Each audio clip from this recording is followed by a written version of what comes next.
by virtue of the warrant of arrest issued by the ICC for crimes against humanity. Sir, you have the right to remain silent.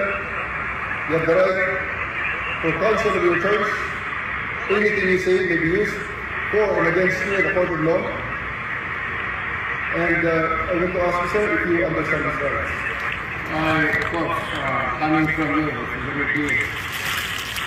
Now that we're asking, sir, for the basis of the warrant, the ICC issued the warrant pursuant to Article 25(3)(a) of the statute for crimes against humanity and pursuant to Article 7(1)(a) of the same statute for murder committed in the Republic of the Philippines during the relevant period and set forth in this warrant.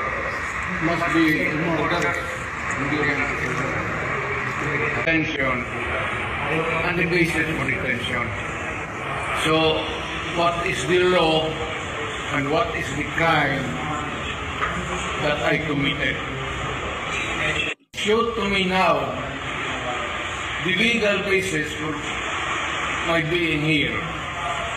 As apparently I was brought here not of my own volition.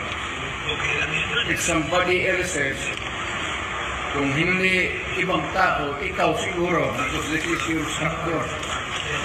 So you have to answer now for the deprivation of liberty.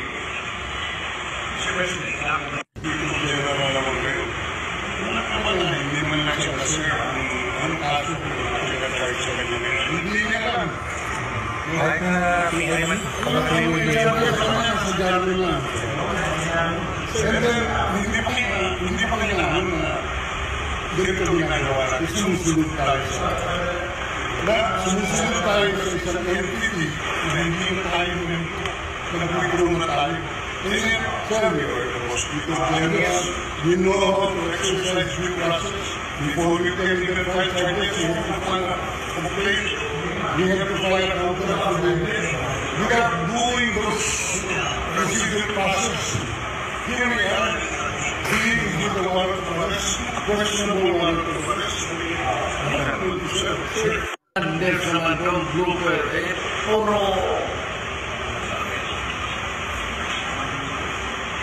pagdating sa trial dyan, tatawagin kita sa witness stand.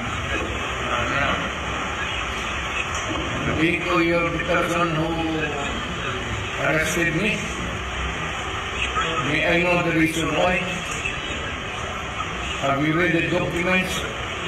Or at least have you read the case at that time when you were here, so that you would be guided to what you should know? Yan na yan. Kaya kung kaibigan tayo, galing akong